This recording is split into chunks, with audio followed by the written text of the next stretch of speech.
donc vous pouvez dire ce que vous pensez ou bien des questions. Je suis à votre disposition.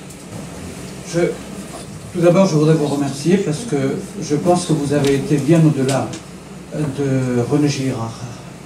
Vous avez un territoire qui vous appartient, qui est celui de l'intelligence théologique, et puis ce raffinement que vous avez pour pénétrer presque dans l'insoluble.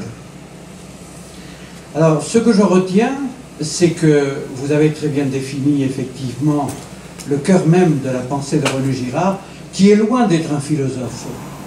Et l'une des failles, je pense, de toute la théorie de René Girard, c'est un homme qui s'est, je vais dire, qui a tiré ses enseignements d'éléments livresques.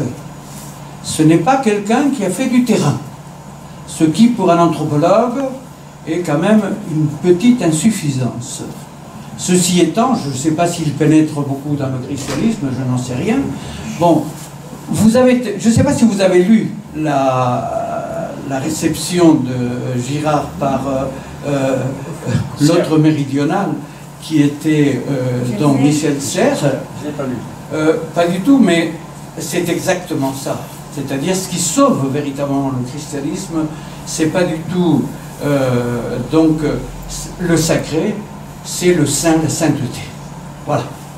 Et ça, c'est très très fort. Alors ensuite, peut-on toujours vous suivre?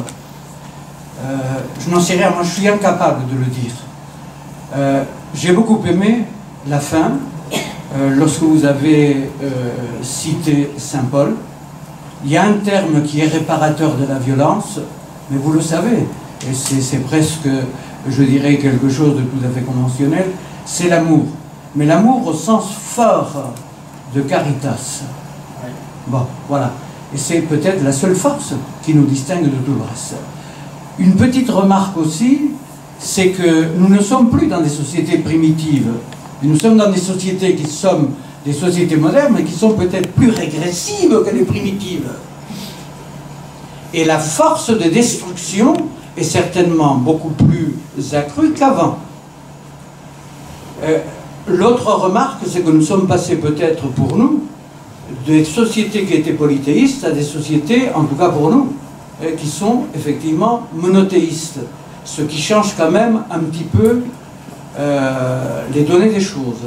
Voilà, de toutes petites remarques, mais pour moi, vraiment, ça a été une conférence d'un niveau qui me dépasse. J'attends de vous lire et de pouvoir méditer en profondeur tout ce que vous avez dit. Peut-être que je suis un petit peu l'interprète de pas mal de personnes. Merci d'avoir fait cette remarque sur Girard. J'étais un peu embarrassé. C'est un esprit extraordinaire. J'ai plongé là-dedans, avec difficulté, pourtant j'ai l'habitude des livres techniques, mais je me sentais un peu critique par rapport à son approche. Et tout en constatant effectivement que sa démarche n'était pas que philosophique, mais il utilisait un langage philosophique. Ouais. C'était une démarche spirituelle aussi d'une certaine manière, mais comme s'il était un peu perdu dans l'ensemble de ce sacré, et tout en donnant des voix. Et la question du mimétisme, par exemple, ou de la mimésis, c'est intéressant aussi.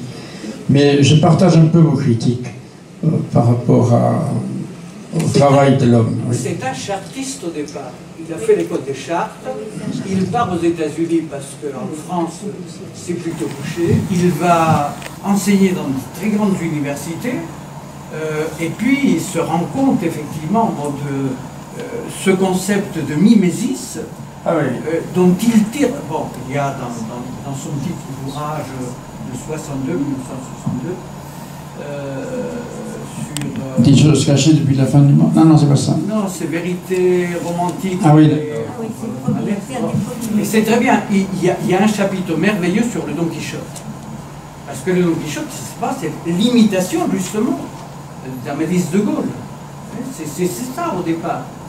Il ne sait pas lire parce qu'il imite les livres de chevalerie. Bon, et il part de ce concept qu'ensuite il va appliquer, bien sûr, aux sociétés primitives. Mais il fait quand même une distinction très très forte entre les sociétés polythéistes et monothéistes. Bon, voilà. Merci, merci. Je vous laisse la parole.